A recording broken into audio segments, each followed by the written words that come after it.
College in Costa Mesa, California. Great. Thank you. And I am Swaraj Nandan. I'm the director and co-founder of KIC UnivAssist. Over the last 10 years, we have now helped over 200 universities with their global engagement. We help them in 35 different countries and really try to make sure that their engagement with these countries is meaningful. So let's just dive right into the survey. My colleague Kate will actually help us monitor the questions that are coming in. But let's go ahead with the survey. So we conducted this survey. We administered it on 2nd of April. So as you can see, we've had about 2 weeks. In 2 weeks, we've been able to get the results, and we're bringing them back to you. So it's fairly recent. We had 127 university leaders respond to this survey. There were 8 countries that participated. So US, Canada, Norway, France, Oman, India, Australia, Singapore. But I do want to point out that a majority, almost 80% of the respondents were from the United States. So if you're joining this call and you may take bits and pieces that are more relevant to you, but I just wanted to share that. In terms of what is the span of activity or responsibility for the people who took the survey, almost 99%. So basically, literally everybody who took the survey is associated with undergraduate recruitment, and a third of them also handle grad recruitment. So that's just to keep that at the back of your mind as we jump into the rest of the results. As I mentioned, we have 3 different areas that we focused on. One was, how did universities really deal with their current students, who were on campus when the situation started unfolding? So that's one bit. The second bit that we are addressing is how are universities thinking about incoming students, the students who would be incoming in fall 2020. How are those decisions being approached? And the third and final section will really take into account from a student recruitment standpoint, for prospective students, and from an internal policy standpoint, how are universities now rethinking things in terms of either budgets or yields and things like that. So we will come into that. I will share survey results for every single section, and then we'll sort of break and get our panelists to share their thoughts and how their universities are approaching it. So that's how we will proceed. So first of all, in terms of how universities handle current students, we did ask them, in terms of what were the options did they provide to the international students to continue their online studies? Was it to remain on campus, to stay off campus, or go back to their home countries and continue online studies from there? As you can see from it, because the total is over 100%, most of the universities actually provided multiple options to their students.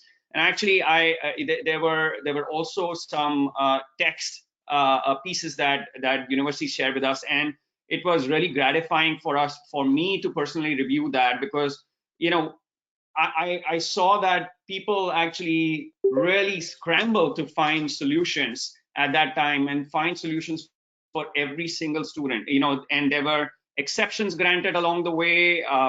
People opened their dorms even if the decision was to close them down. There were third-party housing things that were signed up for. There were homestays arranged. People drove kids to airports at 4 a.m. in the morning so that they could catch flights, so that they could get back, to their home countries before the home countries started shutting down. So it was really, I think it was a great effort by the community, because the priority at that time was to make sure that every single student was comfortable and safe in that thing. So it was pretty apparent that most universities came up with multiple solutions for their international student community. Now, since the students were actually shifting to online studies, we did ask, if for the housing expenses, did the universities offer some kind of a refund or a credit? Almost 80% of the respondents actually did provide a partial or a full refund or a credit of housing expenses. And in the comments, people also mentioned that similar things were done with even dining and parking expenses. So if the student had a credit on their dining cards, those are going to be just carried over to the next semester or quarter. What was very interesting though was when we asked them about what was the institutional policy towards the tuition, the thing completely flipped. So only 8% of respondent institutions actually provided any kind of a refund or credit of tuition for this semester or quarter. 80% actually provided no refund. So this was, we thought this would be really helpful for people to take back to their teams and leadership to know, in case you did not offer a refund, you were not alone. But it was quite interesting for us to see that although the housing, parking, and dining expenses were dealt with a certain way, the tuition pieces were dealt in a different way. In the comments, universities also mentioned that in many cases, students were even allowed to drop classes in the middle, and if they chose to drop classes, then they were actually given a refund for those classes. Also, it really depended on the institution if they had a semester piece or they follow a quarter system. So in many cases, if there was a quarter system and the new quarter had not begun, they were able to completely provide a refund for the new beginning quarter.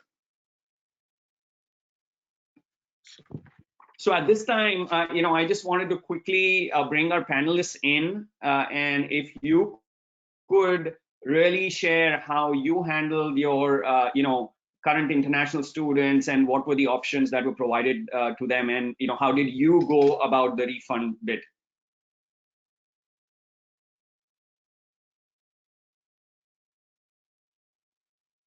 I'll start since my colleagues are probably going to be nicer than I am. As a public institution, we did have the opportunity to help students stay on campus if they could not find a way home. In fact, we have overall about 1,200 students still on campus this quarter in the residence halls doing online learning. So they're sheltering in place on campus, and a small percentage of those are international students that could not get home. Flights were canceled so that they couldn't make it to their back to their city. What we recognized is that every situation was really different. The student who was trying to get back to Vancouver was very different from the student who was trying to get to Kuala Lumpur. So it was a lot of work on our Office of International Students and Scholars to do one-on-one assistance. When it came to our campus, we are on the quarter system, and our campus closed during finals week. So it meant that a lot of our students were able to complete their exams online, or faculty were told to work on finding solutions for students. And for some, it meant having no final exam and using grades that already existed to complete the student's term. Others gave take-home tests and or created papers.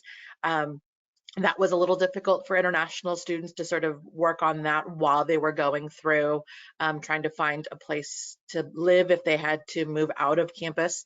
And for our students, when it came to tuition on the spring quarter, we are charging full tuition fees, unfortunately, for students because they are still earning their full college credits. So I think that will be the case for a lot of public institutions, but I know that that's where we were.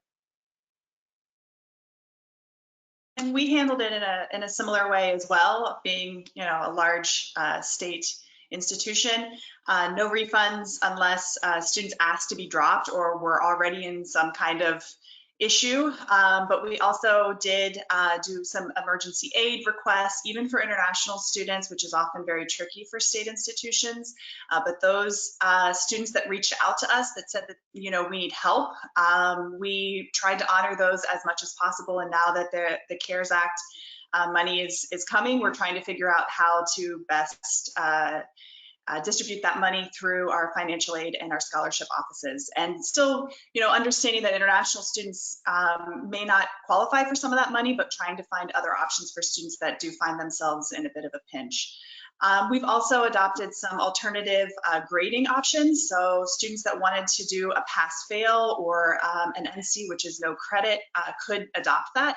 But we're suggesting, of course, that they speak to their advisors to determine whether or not that's a good option for them, whether or not they want to take the grade or take a slightly lower grade, or rather do the pass-fail option or a no credit option. So those are two more things that we did do on top of what Kuka already mentioned. So right now, it's an ongoing process, still supporting our international students. We did start a little bit later because when this all happened, spring break happened, and just getting everybody onboarded, including the student services staff, to online was a transition for us. So we've only been online instruction for the last 2 weeks or so, but that's really the only option that we're providing for instruction right now. We actually have to suspend some of our courses, such as labs, athletic classes, things like that, because and a lot of our CT or career technical education programs, because there's just no way we can instruct those online. But we are providing full refund for non-resident tuitions for students that dropped. One of the challenges right now is just really encouraging students not to drop. So, letting them know that you worked this hard, to even drop out in the middle of the semester might not be worth it. We're also guiding students in terms of CVIS, making sure that they're still in status. So a lot of evolving questions, but right now we have an initiative to just really encourage their students to finish their semesters. A lot of our students did go home, so we are instructing classes remotely online in their home country. Some of our students actually switched to evening classes to adapt to their time zone. So that's been pretty helpful. The other question had something to do with housing. So we don't have housing right now at OCC. So most of our students do live off campus. So we've been helping students kind of navigate that space to work with their off-campus housing offices, and also our home state partners to kind of navigate how to terminate leases, how to communicate what their rights are and things like that, and just redirecting to resources to help them. Thanks, Chris. Kate, were there any questions that we can take for the panel? Nope, not so far. Okay, great. So we'll just keep moving. So the next section really dealt with the university policy and the discussions regarding incoming students. And I think over the last 2 to 3 weeks, that's been the entire focus and discussion at the universities. So when we ask people,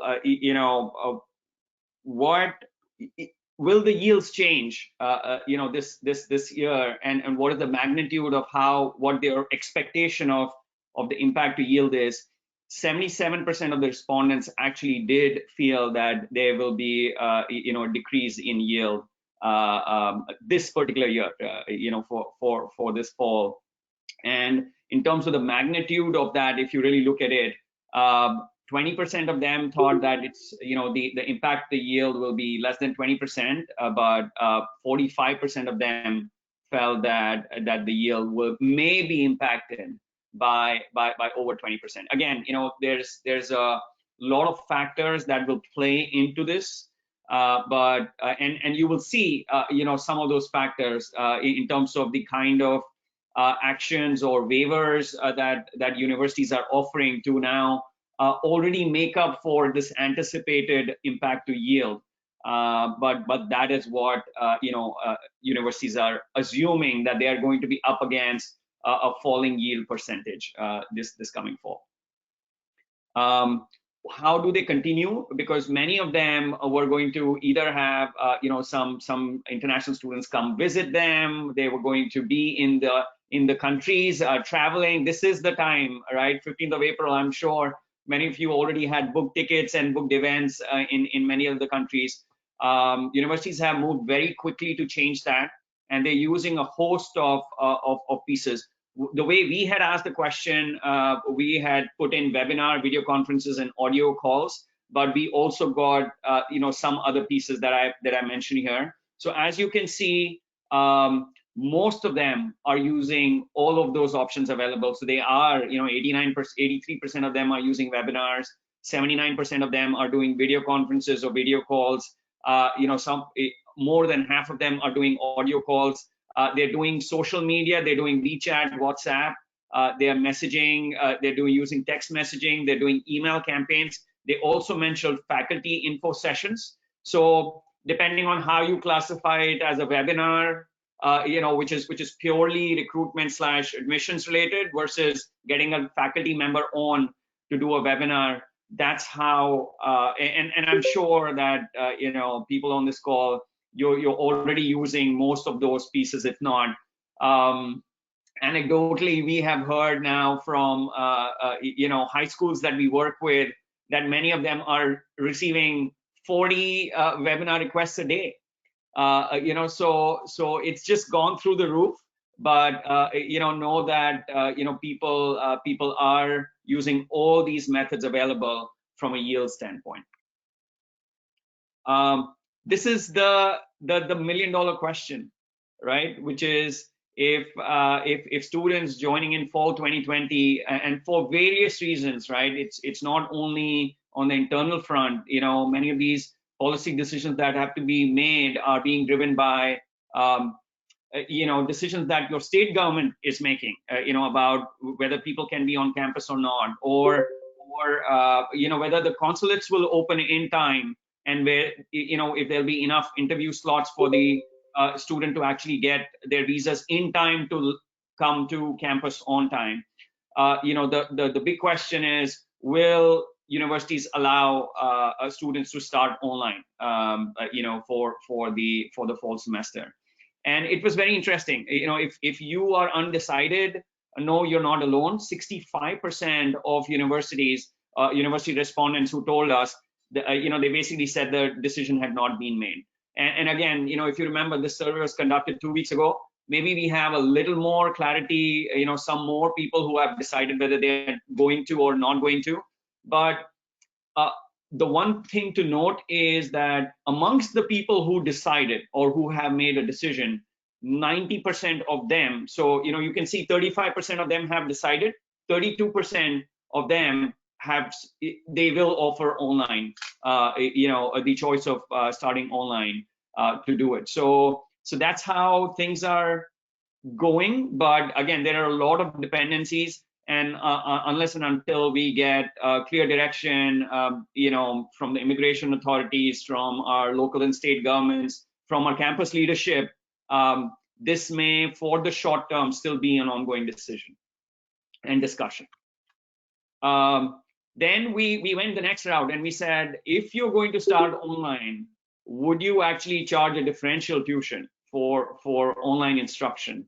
The interesting thing we saw was that that only a third of the people actually replied to this question. And the reason is because 65, as you saw from the previous question, 65% of them were unsure. They probably all just skipped this question. So we have a small sample size. Even amongst them, even with the small sample size, 45% of them were unsure about this decision. And then you can see the yes/no split. So about a third of the people, if they are going to offer online instruction for fall, were open to providing it at a lower tuition. And then about 2/3 of them basically said that they would, they would not charge a differential tuition. And this sort of goes hand in hand with how the spring decision was handled. If we saw, 80% of them, there were no refunds, regardless of that program. So from a tuition standpoint, looks like people are erring on not charging a differential pricing. But we have heard many ongoing discussions with our university partners where they are thinking of how they could make up for that in terms of either scholarships or additional pieces that they could relax on their front. Other waivers and benefits that campuses are providing to incoming prospective students. Again, nothing chattering, because we've been reading all of these in the media over the last 2 or 3 weeks. People are waiving standardized test requirements. They are relaxing their deadlines. In some cases, they are relaxing deadlines without being up, letting the students know for now, because they probably want the 1st May decisions to come in, and at that time they can announce that the deadlines are a little flexible, or give the student a little more time to decide.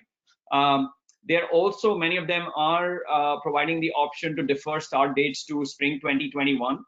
So that's over half of them are doing that, and then also carrying forward scholarships. As you can see, 30% of them are even doing application fee waivers. We have, in some cases, seen even waiving the English proficiency piece. But we amongst some of the other pieces that we saw was also changing from an English proficiency standpoint. We saw in the comments, many of them mentioning Duolingo. So doing things on the back end to make it easier for the student to come to campus in fall. So that is what we are seeing. So at this time, again, I wanted to bring in our panelists to ask them, what have been your decisions about specifically as it relates to incoming students, and what are your plans associated with that? All right, this is the fun $1 million question. If we could all get this right, we would have, lifetime employment, or maybe even, a plaque named after us. As a public institution, when it comes to tuition, when it comes to fees, I work in a system on top of that. And it comes from the system, what I can and cannot do, which is sometimes frustrating to students, because there are other institutions that can do more. So we did not look at tuition discounting or moving our SIR deadline. We're holding on for our freshman applicants to a May 1 SIR deadline. And part of that is so that we can figure out what to do with wait lists. Part of that is so that we can continue on for our schools that are on semester system to be ready to hit the ground running, if it's virtual or if it's in person, by their August start date. So there's a lot of those factors coming into place. But I think what's really important for us is that we, as soon as we have that information, we've been blasting it out. Being able to, for the class of 21, relax some of our requirements has actually been a little more confusing than we thought it would be. We've got students who are class of 22 or 23 going, oh, great, I don't have to take an English proficiency and I don't have to take an SAT, yay. And I'm like, no, stop. Actually, the class of 21 has no SAT. And yes, you still have to take the English proficiency exam if your language of instruction is not English. And it's so confusing because in the media, oh, but this institution said, and I thought, and so that whole stopping and going, what one person intends to say and how they say it is being interpreted by the media and others as a just new policy for admission. So that's massively frustrating on our end. I'll stop talking and I'll let Sarah update on what she's doing. So when all of this hit, we pretty much had our class, right? So for fall 20. So we really did not do very much. It related to relaxing deadlines or allowing students to be test optional for fall 2020. And I think we're probably one of the few institutions that we're trying to actually shrink the size of our incoming freshman class. So hooray, we did it without doing anything. But in all seriousness, we've started planning for the upcoming terms and for other students in like our transfer numbers, because of course transfer makes up a much larger population than our freshmen. So, looking at things like Duolingo, we've already been really flexible with English proficiency options. So doing those kind of things that is already second nature to us. us is what we started looking at. Relaxed deadlines, well, the May 1st deadline is still there. If a student reaches out to us to say, hey, you know, I can't make it by then, or I'm having trouble paying the deposit, you know, being more relaxed there, but not advertising it too widely, simply because, you know, we still want to know what the class will look like. We still want to know who we need to be working with, but as long as students are working with us, we will work with them. And then of course, there's still outstanding questions about what to do beyond fall. And you know, as Kuka mentioned, when other institutions nationally are starting to relax their proficiency requirements, then for us, we have a similar kind of blowback. Why are you guys doing it? And we're a state institution and we're part of a system too. So we really have to rely on what the state says. And of course, we know that this is an issue for students anyway. So we are very supportive of those measures, and we hope that we have access to do the same very soon, but we're relying on folks up in Tallahassee to make those decisions. All right, so I'm just going to kind of speak from a community college perspective, and I'm glad to see a lot of community colleges here in the presentation. Hopefully what I say can also be helpful for your our university colleagues as well. So I'm just going to address what Swaraj just talked about in regards to yield. So traditionally at community colleges, we're still in the recruit season, so we're not really focused on yield as much as other schools. We're just trying to get students recruited for our institution. Spring is our most critical recruitment time, and I think a lot of community colleges can agree to that. So in terms traditionally for OCC, our yield has been traditionally very high. So every fall we fetch roughly about 60 to 70% yield based on the applicants that we receive. So really our biggest concerns right now is we're kind of at the mercy of the US Embassy of issuing F1 student visas, which typically is a determining factor if a student is going to arrive and yield to our institution. So we're not sure how they're going to react after they start to open the US embassies to issue F1 visas. So we're not entirely sure how that's going to play out. For fall 2020 online, we're hoping that we're not going in that direction. We are preparing either way. Kind of sucks, our on-campus housing opens this fall, so we don't want to close. But we are preparing to have online instruction for fall if that does happen. In terms of lowering tuition for online instruction, we're already cheap, so I don't think we need to lower tuition and fees. And I don't think there's any discussions to do that right now. In fact, the tuition and fees that students already pay for our community college just goes to instruction anyways and nothing really extra. So we have no plans on lowering our tuition and fees for international or non-resident students. Hey, Chris, are you relaxing any deadlines or, you know, offering any other waivers?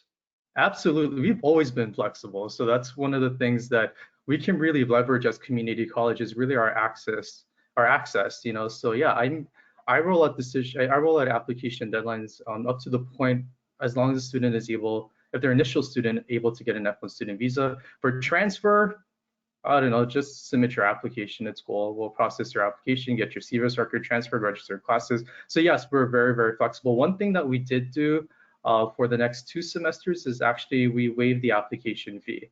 And I'm very grateful to our administration to actually get that going without me even mentioning it. So they felt that was the right thing to do.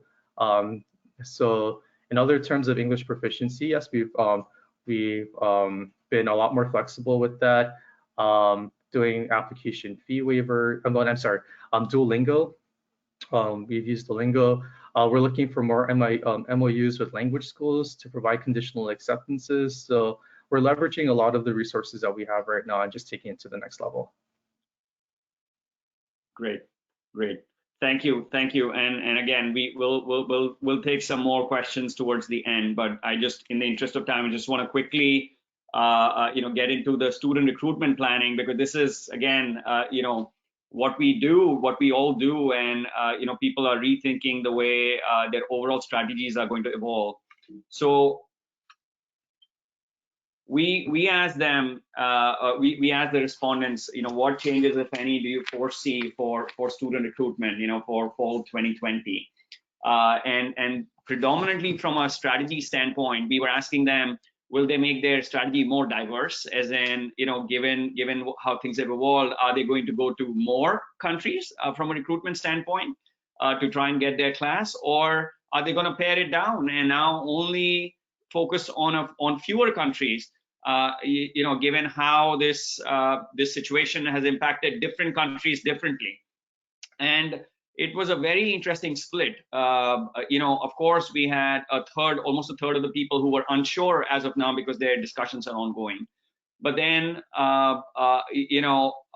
from the rest of them, they almost broke down evenly amongst, the strategy remains unchanged, or some, a third basically saying that they are going to go for a more diversified strategy to more countries. So they want to add more countries to their focus, and then a third of them basically said they're going to pare it down and they're going to focus on some core countries, and really their strategy is going to evolve around that. And I'm sure each of you are, again, taking a relook, so hopefully this is helpful data for you. We also asked them what will be their key ways of reaching out to prospective students. As you can see, 94% of them said they're going to use webinars. 76% of them said virtual fairs. 72% said virtual campus tours.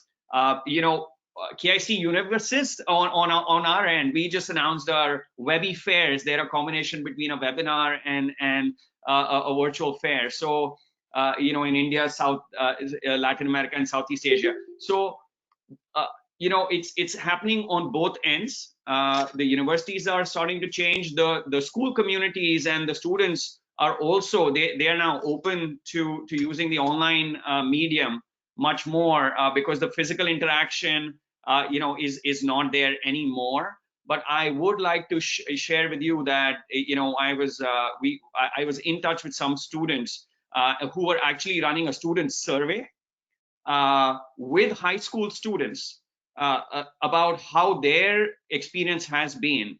And interestingly, they have received 300 responses from high school students.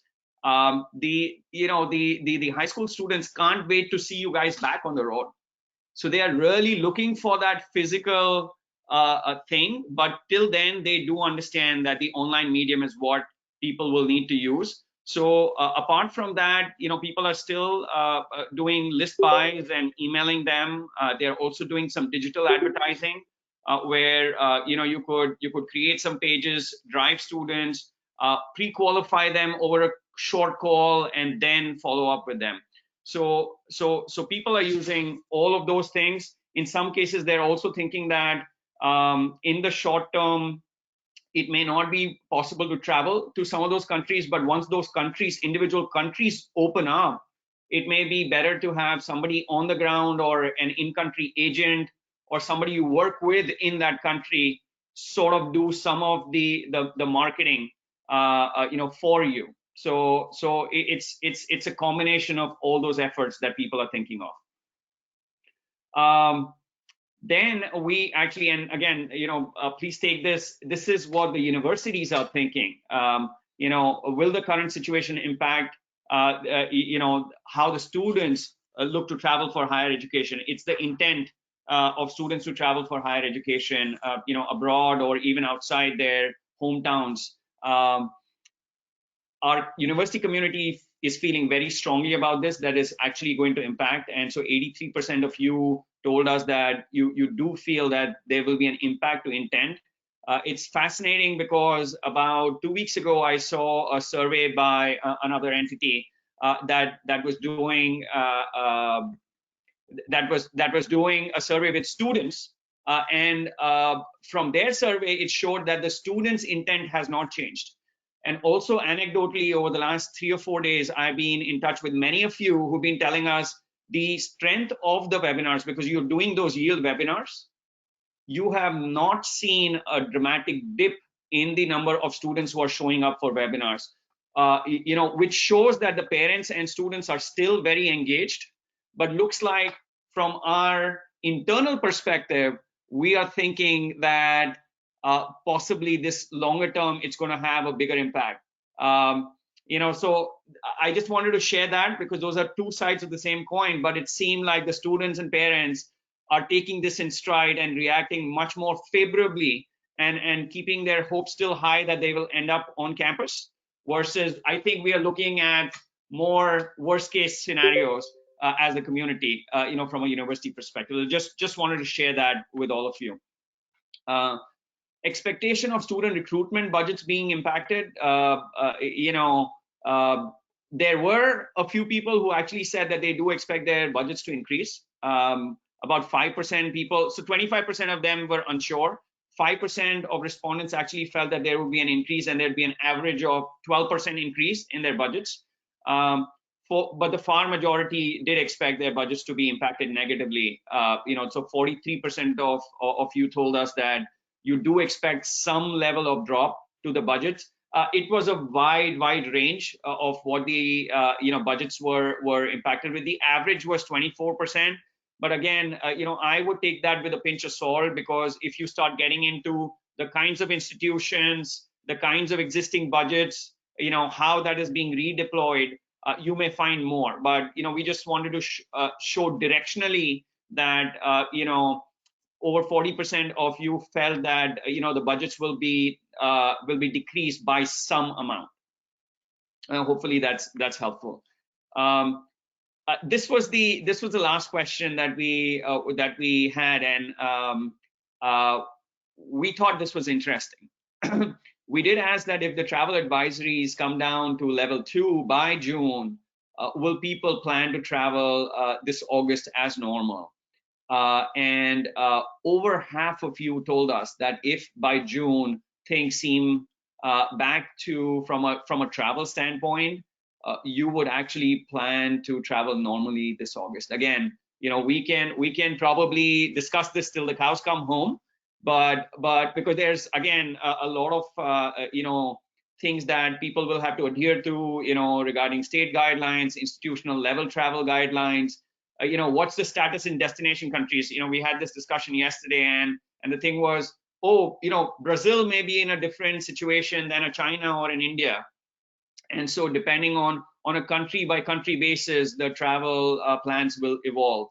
And also we just asked about budgets, right? So depending on how the budgets are, depending on how your overall strategy, is it going to be more diversified? Is it going to be more focused in the short term? This is going to be a very personal decision, but this is what the community is telling us, that over half of them, if things sort of start normalizing by June, they will look at regular travel starting August. There was one comment that I typically remember in the comments that were shared, which was basically that if we are given a month to plan, so we would still be on the road. So for example, for what they're saying is, even if by July they know that things look clear, they would be able to travel by August 10. So it really depends on how quickly people will react and change their plans. But just wanted to share that that's what all of you are telling us. So that brings us to to the end of the survey results. But at this time, wanted to ask our panelists, how are they approaching their student recruitment strategies? What are their plans, and what are the possible changes you anticipate, going into summer and fall this year?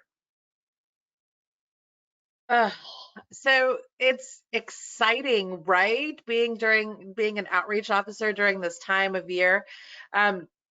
Spring for us has been limited travel, so we're feeling okay, but it's always been during this time frame that we plan out what will be our international travel in the fall. And I realistically don't think I'll be traveling internationally in the fall, which hurts my heart and my Marriott status, right? So, but what I do know is that it's going to come down to counselor connections. When we physically do not go to a certain city or a certain country, we normally see a drop in those applications. So it's going to come down to being able to connect with counselors and have them keep us at least in as an option for their students. Now, okay, we're not traveling, and maybe a few dozen others aren't traveling, or maybe a few hundred others aren't traveling. So now we're all going to be taxing the exact same counselors to do our work for us. And I think what would be wise is if we did partner up and we created some of these events, or at least gave counselors the opportunity to really have clean facts as opposed to what if situations. So giving the counselor the opportunity to learn from us and to give them some arsenals in their toolkit. When it comes to personal travel, I would love to say that I'm going to jump on a plane as soon as things are clear. But the reality is, as a state institution, I have to have my governor say, yes, it's okay to travel. And then on top of that, my chancellor then has to say, I agree with that. So even if I'm happy to jump on a plane and start, traveling the globe, I have to have permission from different entities in order to do so. And my chancellor tends to be more conservative and wants to sort of see what happens before he green lights things and lets us go. So I think it's going to be a lot of armchair recruitment on our end. And I think we're going to be at the mercy of colleagues being hospitable, right? Oh, hey, Chris is already scheduled for that day. Can you partner with him? And where I normally would go, no, it's mine, I want it all to myself. I think we're going to have to be able to partner up and realize that we don't want to overtax the counselors, and we want to get our names in front of students. So collaboration is going to be key. And I'm with Kuka on that. I don't think we will be traveling much at all this fall. I want to be out there just like the next person. But yeah, there's a lot of things in consideration, and with things changing so quickly, and you always kind of feel like you're playing catch up. It's difficult to make good decisions and informed decisions when things can change really quickly. And the worst thing would be to get to some place and then not be able to do anything, and feel like you've wasted all that time, energy, and possibly getting sick in an airport for nothing. So a lot of it will go back, exactly as Kuka said, to those relationships. And we're going to focus a bit more on working with our community college partners, working with other partners abroad to strengthen dual degree options and those things, because that ultimately helps support our colleagues abroad. And then also seeing if there's changes to sponsored student programs, working with the sponsors, trying to do all those things partnership-wise that will help us recruit long-term, so that way we can weather these storms as they happen. Hopefully this won't, hopefully this is it. Like we will go through this, we'll be done. But trying to weather these storms is difficult if you don't have some of these strong partnerships in place already. So building them and really being intentional about building those partnerships, I think, will long-term help overall. It won't be sudden and overnight, which a lot of course, upper administration would prefer. But I think long-term, this is where we need to be to make sure that we can remain competitive and address any kind of changes that might occur as they occur. Yeah, I agree with a lot of things that Sarah said. So I'm looking at the silver lining in all of this. Now I have time to really look at our recruitment strategies and see everything that was possibly wrong with it. And I think right now I'm spending a lot of time right now just building infrastructure, just leveraging what we have. What makes us attractive is our accessibility, so working that angle, and also personalized. I think for us, we have already diversified our markets, and we're going to continue to do so. But I think, of course, our approach is going to be very, very different. So luckily where I work under student services. So the students are streamlined from the time that they contact us to the time that they graduate. So one of the things I'm leveraging is also our student services staff to do a lot of these outreach opportunities and really making any contact with prospective students as personal as possible. international students, especially right now, they have a lot of questions, and right now they probably just need a friend, someone that they can trust on the other side of the screen. So I'm really just training my student services staff as a one-person operation to help with the recruitment efforts as well, since they don't have to travel. They can just do it from home. In terms of the budgets, yeah, I'm going to anticipate that our budget is going to be less than it was before.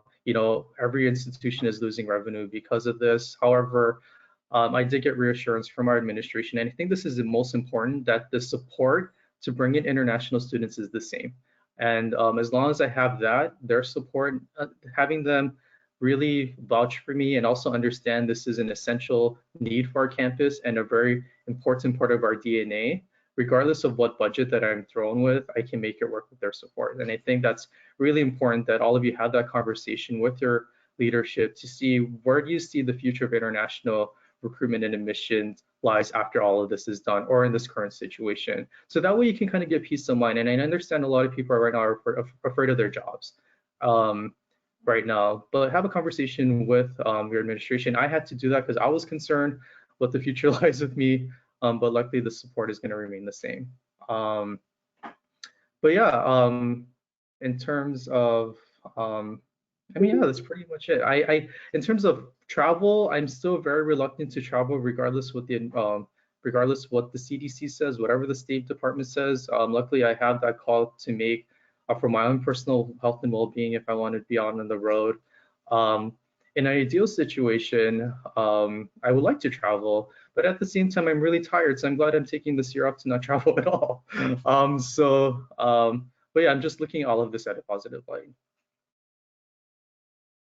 Yeah, hopefully this is just us resting our bones so that once it begins, we can just go with a bang.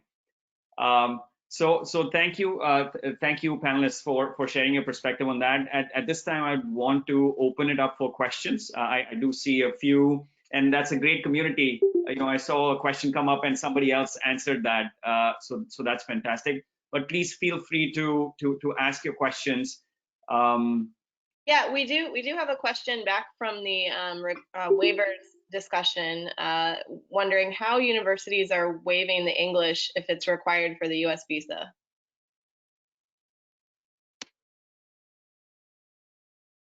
You can just I'm put not on your waiving I-20 it, so I can't answer that one. You can just put on their I-20 that they met the requirement. There's nothing specific you have to put on the I-20. Yeah, we require some type of English proficiency. So as long as you can document what that is, we offer waivers for all kinds of things. If you went to an IB school, if you went to a Cambridge school, if it's a regionally accredited institution, if they took a CLEP exam, there's a million different ways to show that a student is English proficient. That's up to your institution, how you want to check that box. But I'll put a plug in for Duolingo because we are only accepting it for fall 20. But it has been so easy to work with them. And so far the feedback from the students has been like, thank you for giving us this option, because even though ETS does have the test at home option, it seems like there's a million hoops to jump and there's still limited access to those tests. Like I guess they cap the number of students that can be in Proctored U. So, having access to alternative options is really good. And that way you don't have to necessarily waive it. You just provide, you lower one barrier to the university without having to lower your overall requirements. Great. I see a question from Seth. Hi, Seth. He says, has KIC or any of the panelists heard updates from high school administration about additional requirements for visitors to their schools? About in the future, are high school administrators thinking about requiring travel itineraries from visitors before they approve visits? Do they think high school admin will require proof of COVID vaccination? So, from a KIC standpoint, I will tell you that, again, this situation has evolved so quickly on the school front. Their entire focus of the last 6 or 7 weeks has been continuity of academic piece, academic continuity. And in fact, we have seen very different levels of that available across countries. So, Brazil is handling it a certain way versus India is handling it a completely different way. Also, it depends on the resources that, that the schools have. So, an IB school may be able to do it a certain way versus a national curriculum school.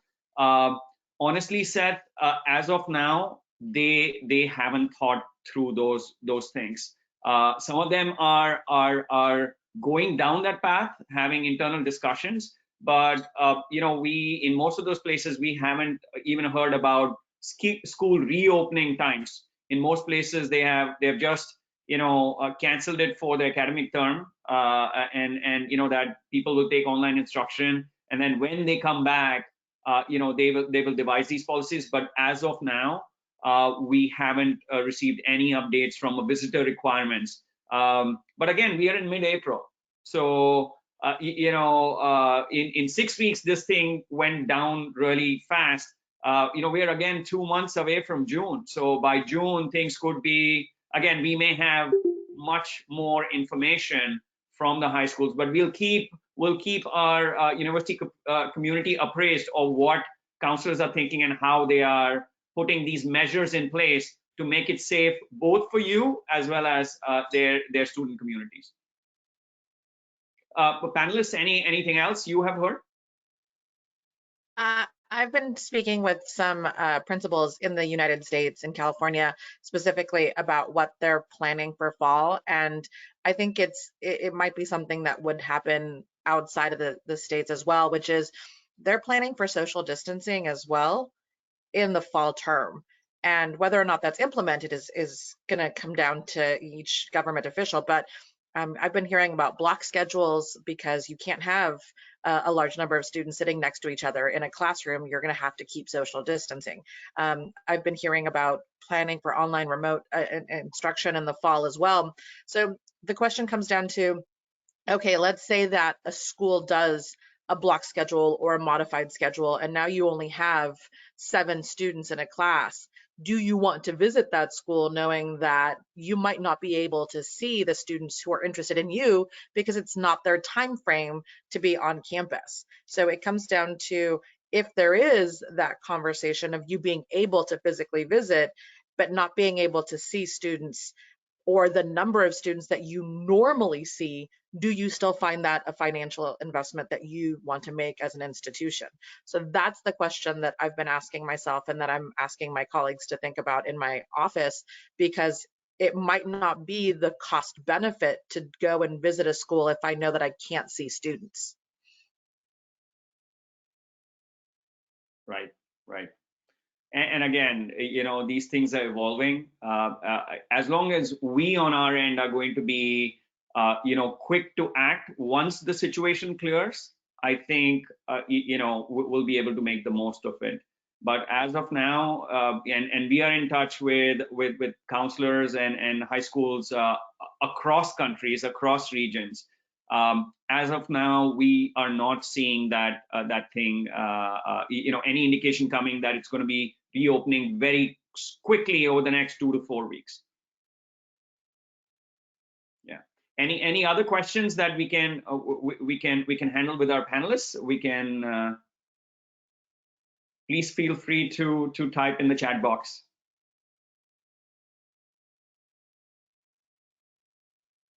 I think Corey had a question, or did we answer that? The English placement test. We require an English proficiency test, and then there's no additional placement after that. This might be better for Chris, I guess, if you guys do require a placement. Do you require a placement when they come in? No, I don't think any of us do. We just have to meet the proficiency. You guys, okay. Maybe Kuka can answer that. Yeah, English placement exams, we normally, for international students, host them during our week of welcome. So move-in happens, and then there's like 3 or 4 days of discovering the university. And at that time, students will be placed into an exam. If we have physical move-in, then that will continue to be the same during students moving into campus before the first day of class.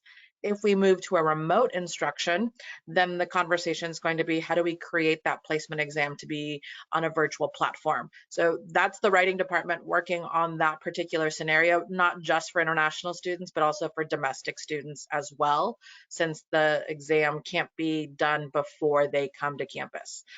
Whew, there's a lot of moving parts. I mean, orientation, for God's sakes, is orientation going to move to online? Is orientation going to be physical?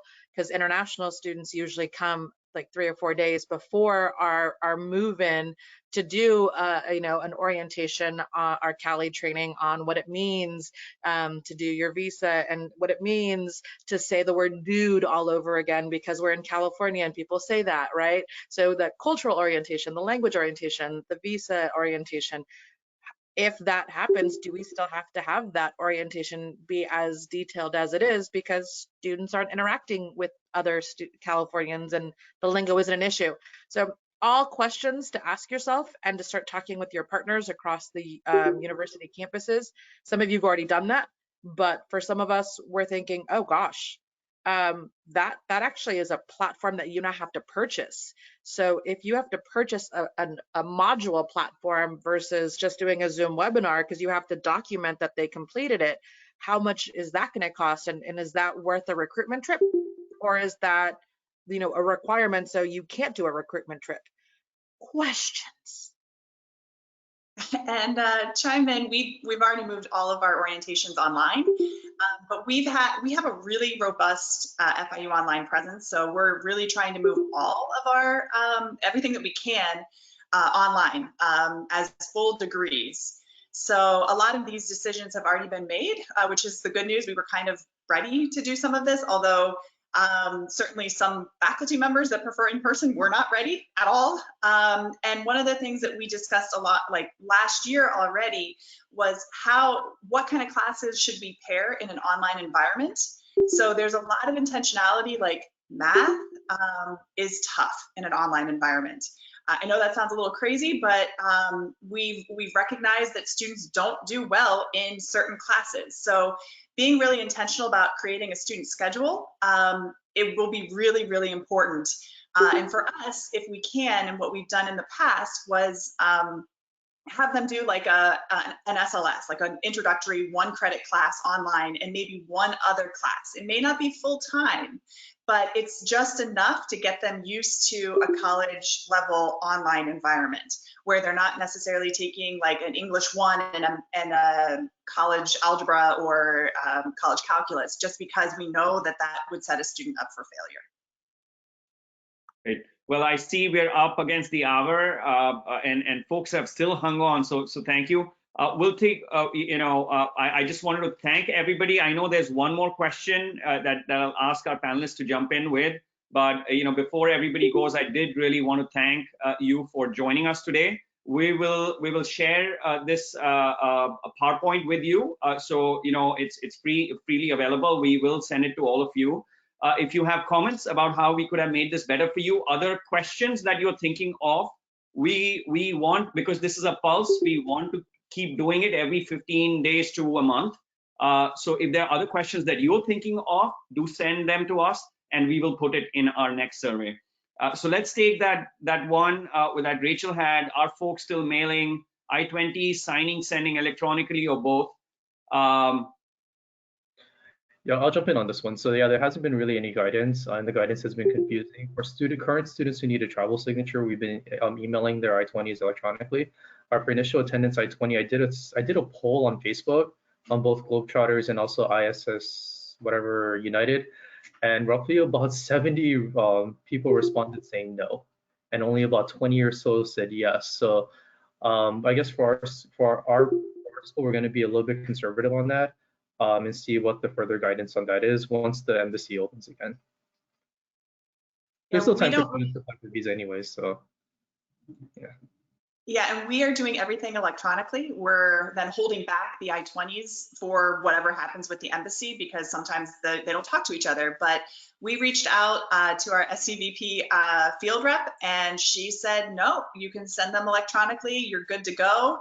Now, what happens at the embassy is a different question, but so that remains to be seen once they open. But as of right now, you can, from our field rep, you can send them electronically. It's not a problem. And we'll reach the next big question once the embassy's open. Really? Because our liaison said no, so they're not talking to each other either. Yeah, no. The situation is evolving, and there are different answers that different people have. So you're not in this alone.